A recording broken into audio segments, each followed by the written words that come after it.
जम्मू कश्मीर की मानवाधिकार कार्यकर्ता तस्लीमा अख्तर ने यूएन में अंतर्राष्ट्रीय समुदाय के सामने अपनी बात रखी कि कश्मीर में पाकिस्तान प्रायोजित आतंकवाद किस प्रकार जम्मू कश्मीर की आम जनता और अमन चैन को प्रभावित करता रहा है। उन्होंने अपने बचपन की यादें साझा करते हुए कहा कि उस समय वह केवल 11 साल की थी जब उनके पिता और बड़े भाई को पाकिस्तान समर्थित आतंकवादियों ने अगवा कर लिया था। पर अब कश्मीर की तस्वीर बदल चुकी है। कश्मीर में बदली हुई परिस्थितियों पर उन्होंने अपनी राय भी रखी। देखिए, हम यूनाइटेड नेशन इसलिए जाते रहते हैं कि हम वहाँ पर टेररिज्म, जो पाक स्पॉन्सर टेररिज्म ने गदर किया है हमारे जम्मू कश्मीर में, उनकी वॉइस बनकर मैं जाती हूँ, क्योंकि पूरी दुनिया को पता है पाकिस्तान स्पॉन्सर टेररिज्म ने कई बार जम्मू कश्मीर पे कितने बड़े बड़े हमले किए हैं।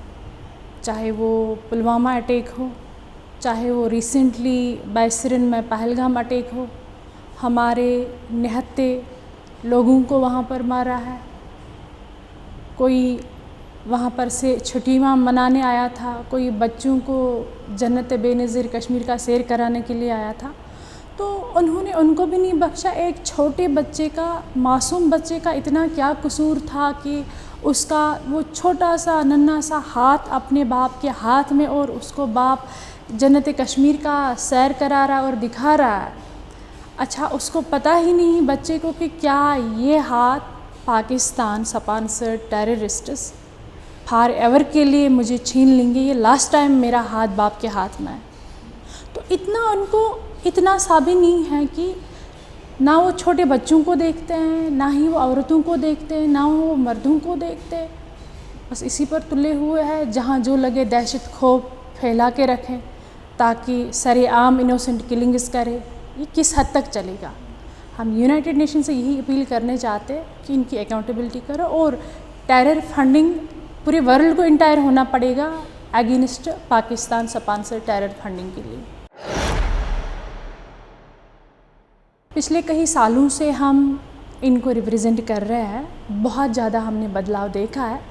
जब हमारे इंडियन गवर्नमेंट ने भी देखा कि मेजॉरिटी में जब लोगों ने अपनी वॉइस रेज़ की है अगेंस्ट टेररिज्म की, जो उनके साथ हुआ है, जब उन्होंने अपनी रियलिटी स्टोरीज़ बयान की है, जब उनके सारे FIR वगैरह हमने कलेक्ट किए और कुछ केसेस उनमें से जो पेंडिंग थे SRO के, तो finally I would like to thank you my dear beloved Indian government कि उन्होंने इस बारी जब देखा कि रिसेंटली कश्मीर में कम से कम 250 प्लस घरों को, लोगों को एक सहारा मिला है, उनको वो अपॉइंटमेंट लेटर्स मिली है जिनसे कम से कम उनका रोज़गार, रोज़ी रोटी चल सकती है, उनके बच्चों की एजुकेशन चल सकती है।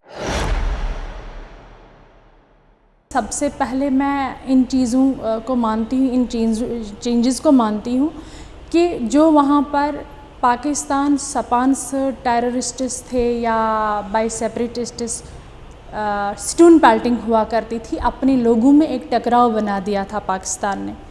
कम से कम वो तो अब हट गया। वो वायलेशंस इंडियन गवर्नमेंट ने अच्छे से क्रश किए बिकॉज ऑफ आर्टिकल 370। तो दूसरी बात, हमारे कश्मीर के बच्चे नहीं स्कूल जा पाते थे। वो स्कूल का बैग लेके जाते थे घर से, तो रास्ते में ही उनको सेपरेटिस्ट आइडियोलॉजी चेंज करके स्टोन पेल्टिंग करवाते थे। तो कम से कम वो अब नहीं हो रहा। हमारे बच्चे बहुत अच्छे तरीके से पढ़ाई कर रहे हैं, अपनी पढ़ाई पर फोकस कर रहे हैं, और अपने बिज़नेस पर कर रहे हैं फोकस, और अपने अच्छे चीज़ों पर फोकस कर रहे हैं। कम से कम इन चीज़ों से तो हमें छुटकारा मिला। ये हमारे लिए सबसे काफ़ी इम्प्रूवमेंट है और चेंजेस हैं।